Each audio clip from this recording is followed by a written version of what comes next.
Research మొదలుపెట్టిన తర్వాత ఉమ్. First అక్కడ వచ్చారు. అక్కడ నుంచి నెక్స్ట్ అసలు అక్కడ కనెక్ట్ అయిపోయారు. ఏది ప్రాణాయ స్వహ అపానాయ స్వహ, దీనికి యా యా దానికి ఎంత లింక్ ఉంది, ఇదంతా కూడా మనం తినేది అంతా కూడా గాలిలోకి పోతుంది అనేటటువంటి ఒక కాన్సెప్ట్ నుంచి అసలు ఆ తర్వాత ఏమనిపించింది మీకు? ఈ రీసెర్చ్లో మిమ్మల్ని ప్రభావితం చేసిన వాళ్ళు ఎవరు, లేకపోతే మీరు ఏమైనా పుస్తకాలు చదివారా? ఎలా ఎలా చేశారు ఇదంతా ఎట్నుంచి? రీసెర్చ్లో ప్రభావితం స్పెసిఫిక్గా చేసిన వాళ్ళంటూ లేరు, కానీ నాకు జిజ్ఞాస అయితే దీని మీద బాగా వచ్చింది. అసలు అంటే అంటే మీకు 8th క్లాస్లో మాకు తెలుగు టీచర్ ఉండే, ఓకే. సుధాకర్ సార్ అని. ఆయన పాఠం తక్కువ చెప్తుండే, పక్క ఎక్కువ చెప్తుండే. అయితే సగర మందాత్రాది షట్చక్రవర్తులని అట్లాంటి మంచి మంచి పద్యాలు ఉంటాయి కదా. ఆయన ఒకసారి బోర్డు మీద ఒక పద్యం రాశాడు. అడిగేదనని కడువడిదెను అడిగినదను మొగుడనుడువడని నడయుడుగను వెడవెడ జిడుముడి తడబడ నడుగిడ నడిగిడదు ధనిబనడుగిడు నడలినని 8th క్లాస్లో చెప్పారు ఆయన. అయితే నాకేంటంటే అది భాగవతంలో ఉందని మొన్న ఒక సంవత్సరం కింద నేను చదువుతుంటే తెలిసింది. అంతకుముందు అది భాగవతం పద్యం అని కూడా తెలియదు. మంచిగా అనిపించింది. 32 డాలు ఉన్నాయి, 32 23 డాలు ఉన్నాయి, నేను కంఠస్థం చేస్తే బాగుంటుంది కదా అని ఆ సోకుండే. భూరి బిర్బారి బిర్బీరైర్ భూబారై రబి రేబిరే రిభ్రాబై రబి రుబి రిబై రిబాహ అని ఒక పద్యం ఏదో మా అమ్మమ్మలు పోతే చిన్న పేపర్ మీద కనిపించింది. అది ఏదో చిత్తుకాయతం పడేస్తే ఆ పేపర్ మీద పద్యం ఉంది. అదే భారతం సంబంధించింది అనుకుంటా, నాకు తెలియదు. కంఠస్థం చేయాలనే ఒక సోక్ అయితే ఉండే. అర్థం అర్థంతో సహా భూరి బిర్బా అది ఉంది, దాని అర్థం ఉంది. తర్వాత దాని అంటే భూరి బిర్బా నేను అప్పుడు చూసాను. దాని అర్థం ఏంటంటే విపరీతమైన సైన్యం ఏదో రాజులకు సంబంధించిందని మహాభారతంలో.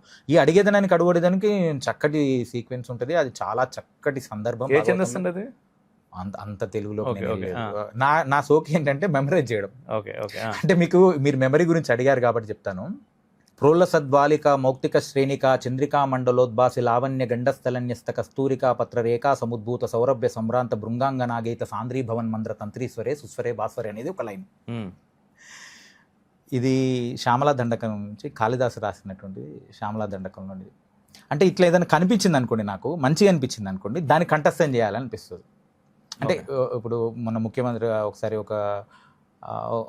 ఒక సినిమా స్టార్ వాళ్ళ పాపతో ఒక పద్యం పాడించాడు. అటజని కాంచ భూమి సురుడంబర చుంబిశిరస్తర జరీల ముహుర్ముహుర్లట దబంగ తరంగ మృదంగ నిస్వన స్ఫుట నటనానుకూల పరిపుల్ల కలాపి జాలము కటక చరత్కరేణు కర కంపిత సాలము శీతశైలము అని.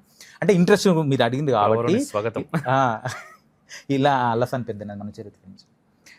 బండన భీముడు ఆర్తజన బాంధవుడు ఉజ్వల బాణతూన కోదండ కళా ప్రచండ భుజ తాండవ కీర్తికి రామమూర్తికి రెండవ సాటి దైవమిక లేడన్చున్ గడగట్టి బేరికా డాండ నిదమ్ముల జాండము నిండ మత్త వేదండము నెక్కి చాటెదన్ దాశరథి కరుణాపయోనిది అని. ఇవన్నీ ఏంటంటే ఫ్యాసినేటింగ్గా ఉంటాయి కదా, వీటిని నేర్చుకోవాలనేది ఉండేది ఒక భాగం. అయితే సైంటిఫిక్గా సైన్స్ ఏదైతే చెప్తా ఉందో సత్యంని చెప్పడానికి శాస్త్రాలు కూడా అదే ప్రయత్నించినాయి.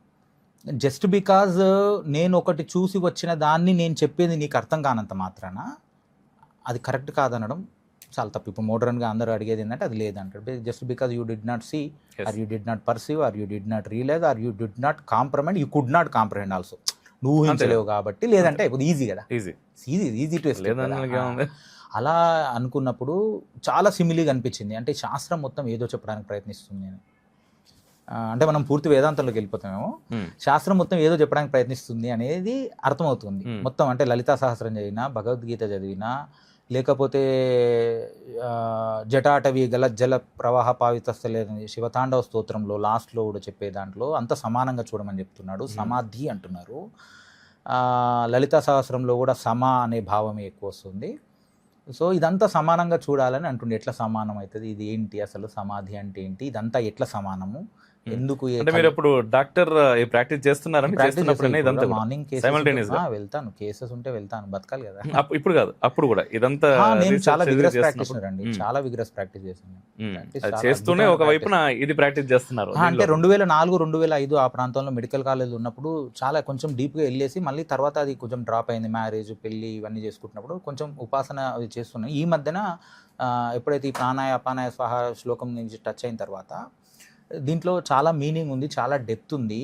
వాళ్ళు ఏదో చెప్పడానికి, ఇప్పుడు మనకు సడన్గా ఏలియన్స్ ఎవరో వచ్చి ఏదో చెప్పడానికి ప్రయత్నిస్తున్నారు, మనకేం అర్థం కావట్లేదు. తెలివైనడు ఏంటంటే వాడు ఏం చెప్తున్నాడో అర్థం చేసుకునే ప్రయత్నం చేస్తే అది అర్థం అవుతుంది అనుకోండి. అలా మనం అర్థం చేసుకోవడానికి ప్రయత్నం చేసిన ఒక ఆస్పిరెంట్ అంతే.